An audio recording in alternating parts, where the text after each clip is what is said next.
ये कहानी उस लड़के की जो लेनिनग्राद की टूटी फूटी बिल्डिंग की 5वीं मंजिल पर एक कमरे में पला, जिसके पास ना अच्छा खाना था, ना पहनने को अच्छा कपड़ा, ना अपने लिए अलग वॉशरूम और ना कोई खास सुविधाएं। कभी दिन भर चूहों के पीछे दौड़ने वाला दुबला पतला एक बच्चा आगे चलकर दुनिया के सबसे ताकतवर इंसानों में गिना जाने लगा। ये कहानी मौजूदा दौर में विश्व के सबसे ताकतवर नेताओं में से एक व्लादिमीर पुतिन की है।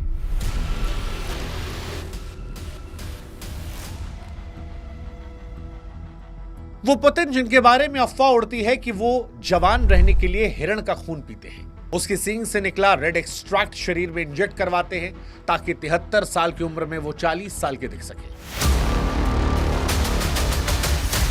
जिनके बारे में कहा जाता है कि वो बीमार पड़े तो असली पुतिन की जगह उनके कई हमशक्ल हैं जो दुनिया में भेज दिए जाते हैं, जो कभी बर्फ से भरे पानी में डुबकी लगाकर स्नान करते हैं, कभी घोड़ों पर सवारी करते हैं और कभी अपनी बेबाकी से दुनिया को हैरान करते हैं। यह कहानी उस पुतिन की है जिस पर यकीन करने वाले उन्हें रूस का सबसे कमिटेड लीडर मानते हैं,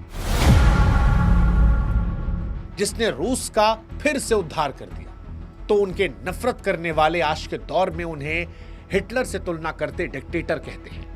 The Russian dictator. Hostile dictator. लेकिन सवाल यह है कि असली पुतिन कौन है? कैसे एक मामूली दुबला पतला केजीएफ जासूस आज क्रेमलिन की सबसे ऊंची कुर्सी तक पहुंच गया, दुनिया का सबसे ताकतवर नेता बन गया? पुतिन का परिवार उनके साथ क्यों नजर नहीं आता? पुतिन की जिंदगी इतनी सीक्रेट क्यों है? उनके बच्चों के चेहरे तक साफ साफ क्यों नहीं दिखते? कैसे रूस में उनके बड़े बड़े दुश्मन या तो आज जेल में हैं या फिर देश को छोड़ चुके और या फिर जिंदा ही नहीं बचे? आज कहानी व्लादिमीर पुतिन की। इससे पहले कि हम पुतिन की कहानी शुरू करें, हम आपको बता दें कि इस वीडियो में हम आपको दिखाने वाले हैं कि पुतिन कौन है, कैसे ताकतवर बने, उनको लेकर कौन कौन सी अफवाहें हैं, कैसे उनके दुश्मन टिक नहीं पाते। हम आपको दिखाने वाले हैं कैसे पुतिन की शुरुआत एक ऐसे कमरे में हुई थी जहां भूख, मौत और चूहे थे। हम आपको दिखाने वाले हैं कैसे फिल्म से पैदा हुआ उनका सपना कि मैं जासूस बनूंगा, कैसे जासूस बनने के बाद सिस्टम की कमजोरी ने कभी पुतिन को परेशान कर दिया था। इस वीडियो में आप देखेंगे कैसे केजीबी से रिटायर होकर पुतिन पॉलिटिक्स के मैदान में आए, कैसे एक शराबी राष्ट्रपति के साथ उस दौर में बेहद शांत रहने वाले पुतिन ने जासूसी की शुरुआत की, फिर कैसे गरीबी से रूस को निकाला, कैसे ताकत बढ़ाई, कैसे संविधान से खेल खेला और कभी कुर्सी ना छूटने वाली स्क्रिप्ट लिख दी। पुतिन के दुश्मनों की कहानी भी हम आपको सुनाएंगे कि जिन्हें जेल, जहर या प्लेन क्रैश में उड़ा दिया गया। उनके परिवार के बारे में बात करेंगे जो दुनिया की नजर से गायब हो गए हैं, और आखिर में यह समझेंगे कि पुतिन कौन है, हीरो, विलेन या सिस्टम की पैदावार। लेकिन इस सारी कहानी को शुरू करें उससे पहले आप दर्शकों का शुक्रिया।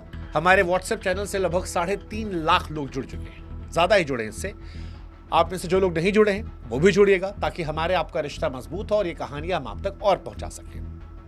अब शुरू से पुतिन की कहानी शुरू करते हैं। सेकेंड वर्ल्ड वॉर के बाद दुनिया को यह लगा था कि इंसानियत ने सबक सीख लिया है। करोड़ों लाशें, बर्बाद शहरों और टूटे परिवारों के बाद यह भरोसा पैदा हुआ कि युद्ध जो है वो किसी भी समस्या का समाधान नहीं है, बल्कि अपने आप में युद्ध एक बहुत बड़ी समस्या है। इसके बाद दुनिया के तमाम देश बैठे और फिर यूनाइटेड नेशन जैसी संस्था बनाई ताकि कोई भी देश इतनी आसानी से किसी दूसरे देश पर चढ़ाई ना कर सके। लेकिन 21वीं सदी ने दिखा दिया कि इंसानों की याददाश्त बहुत छोटी होती है। Technology, internet, globalisation, space mission, AI, सब कुछ मॉडर्न हो गया, लेकिन लड़ाई करने का इंसानी फितरत जो थी वो नहीं बदली। फरवरी 2022 में रूस ने यूक्रेन पर वॉर शुरू कर दी और इस वॉर के बाद से ही तीसरे विश्व युद्ध की आशंकाएं दुनिया भर में छा गई। यूनाइटेड नेशन में रूस के खिलाफ 140 से ज्यादा देशों ने वोट किया।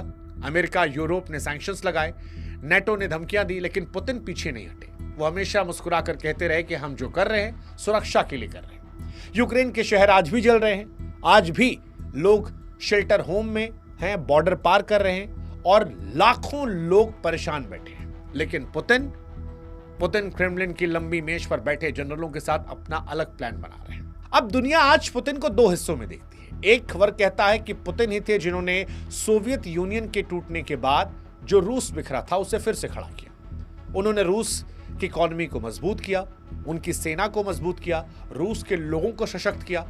और दूसरे हैं जो ये कहते हैं कि ये पुतिन हैं जिन्होंने चेचन्या, जॉर्जिया, क्रीमिया, सीरिया से लेकर यूक्रेन तक जहां जहां मौका मिला वहां वहां युद्ध की शुरुआत कर दी। आरोप लगता है कि विपक्ष को कुचला और रूस को आज एक डिक्टेटरशिप की तरह बना दिया जहां पर अनंत काल तक वही राष्ट्रपति रहने वाले हैं। अब जो भी हो, इतना तय है कि अगर आज दुनिया में कोई एक इंसान जिसकी मर्जी से न्यूक्लियर मिसाइल लॉन्च हो सकती है तो उन नामों में सबसे ऊपर नाम व्लादिमीर पुतिन का आता है। और इसीलिए पुतिन को शुरू से समझना जरूरी है कि पुतिन कहां से यहां तक पहुंचे। तो पुतिन का जन्म जो है वो 7 अक्टूबर साल 1952 को सोवियत यूनियन के लेनिनग्राद शहर में हुआ था। इस शहर को आज हम सेंट पीटर्सबर्ग के नाम से जानते हैं। यही वो शहर है जिसे वर्ल्ड वॉर II के दौरान जर्मन सेना ने करीब 872 दिन तक घेर के रखा था। शहर पर इतनी भयानक बमबारी हुई, इतना जबरदस्त घेराव हुआ कि लाखों लोग बीमारी से मर गए। पुतिन के पिता व्लादिमीर सोवियत नेवी में थे और बाद में युद्ध के दौरान उन्होंने जमीन पर लड़ने वाली यूनिट में भी काम किया जहां वो बुरी तरह घायल हो गए।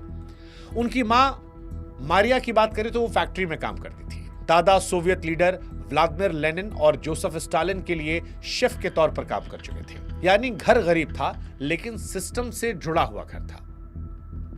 पुतिन के पैदा होने से पहले ही परिवार ने अपने 2 बेटे खो दिए।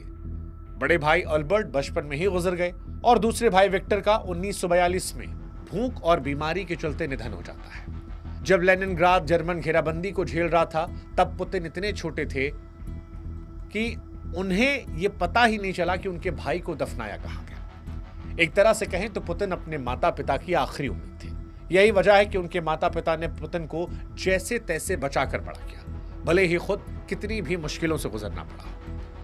जंग के हालात के बाद लेनिनग्राद का हाल इतना बुरा था कि ज्यादातर लोग कम्युनल अपार्टमेंट में रहते थे, यानी एक फ्लैट में कई परिवार जिनका अपना छोटा सा कमरा, लेकिन किचन और बाथरूम सबके लिए कॉमन। पुतिन का परिवार भी 5वीं मंजिल पर एक कमरे में रहता था। जब नीचे से ऊपर तक सीढ़ियां चढ़ो और हर मंजिल पर किसी और की रसोई गंध आए, किसी और का झगड़ा सुनाई पड़े, किसी बच्चे के रोने की आवाज, तब समझ में आता था कि कम्युनल अपार्टमेंट में जिंदगी कैसी होती है। बाद में पुतिन ने कहा भी कि मैं एक आम परिवार से आता हूं, बहुत लंबा समय मैंने इसी तरीके से गुजारा है। उन दिनों लेनिनग्राद का इलाका गरीबी, गुंडों, चोरी और झगड़ों से भरा था। पुतिन अक्सर बताते हैं कि बचपन में उनका आधा दिन घर के बाहर दीवारों पर चढ़ने और दोस्तों के साथ भागदौड़ करने और सबसे ज्यादा तो चूहा भगाने में निकलता था। एक बार उन्होंने कहा कि जब वो एक मोटे और खतरनाक से चूहे को पकड़ने के लिए उसे घेरने लगे तो अचानक से वो चूहा उनकी तरफ झपट्टा मार दिया। उस दिन पुतिन कहते हैं कि पहली बार मुझे समझ में आया कि कोई भी प्राणी चाहे कितना कमजोर लगे, अगर आप उसे कोने में घेरोगे तो वो पलटकर वार करेगा। बहुत से लोग कहते हैं कि आज भी पुतिन इस रैट स्टोरी को याद रखते हैं, खासकर जब वो नेटो और पश्चिमी देशों के बारे में बात करते हैं। खैर, ये तो शुरुआत थी। पुतिन फिर स्कूल गए। स्कूल में पुतिन टॉपर टाइप बच्चे नहीं थे, हालांकि उनमें ऊर्जा बहुत थी। उनकी एक टीचर वेरा गुरेविच की माने तो पुतिन क्लास में शांत नहीं थे, लेकिन एक अजीब सा फोकस था।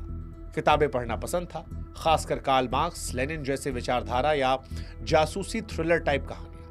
खाली समय में वो सिनेमा हॉल में फिल्म देखने चले जाते और वहीं से उनकी जिंदगी की दशा और दिशा बदल जाती है। करीब 12 साल की उम्र में पुतिन ने सोवियत रेड आर्मी के स्पोर्ट्स क्लब में सैम्बो और जूडो सीखना शुरू किया।